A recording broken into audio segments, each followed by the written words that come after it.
My saree collection as a minimalist. இந்த 2 பேக்லையும் இருக்கிறது தான் என்னோடய saree கலெக்ஷன். டோட்டலாக about 12 saree plus 1 sentiment saree ஒன்று வச்சுருக்கேன். அது என்னங்கிறத ஷேர் பண்ணுறேன்.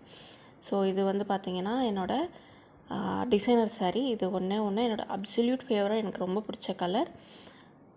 ஒரு எம்ப்ராய்டரி ஒர்க் பண்ண ஒரு saree. இது 2 தான் வந்துட்டு டிசைனர் sarees அப்படிங்கிறதுல வச்சுருக்கேன். இது பார்த்திங்கன்னா இதுதான் என்னோடய சென்டிமெண்ட் saree. என் அம்மாவோடது. என்னோடய அம்மா இறந்துட்டாங்க. ஸோ நிறைய பேர் சென்டிமெண்டல் ஆகாதா அவங்களுக்கு டீக்ளட்டர் பண்ணும் போது அப்படின்னு கேட்பீங்க. ஸோ அதை பற்றி சொல்கிறேன். அதுக்கு முன்னாடி மிச்சம் இருக்க சாரியும் உங்களுக்கு காட்டிடுறேன். ஸோ பட்டு saree தான் நான் அதிகமாக வச்சுருப்பேன். இது பார்த்திங்கன்னா இதில் வந்துட்டு இது என்னோடய என்கேஜ்மெண்ட் saree அண்ட் இது வந்துட்டு என்னோடய வெட்டிங் saree. ஸோ டோட்டலாக பட்டு saree வந்துட்டு ஒரு 10 இருக்குது. ஏன் பட்டு saree மட்டும் வச்சுட்டு மற்றது எல்லாத்தையும் இவ்வளோ டீக்ளட்டர் பண்ணியிருக்கேன்னா, நான் வந்துட்டு saree ரொம்ப கட்டுறதில்ல. போன வருஷத்தில் 1 டைம் கட்டியிருக்கேன். இந்த வருஷத்தில் ஒரு டைம் கூட கட்டலை. ஸோ மேரேஜ், ரிசப்ஷன் இந்த மாதிரியான விஷயங்களுக்கு போகும்போது தான் கட்டுற மாதிரி இருக்குது.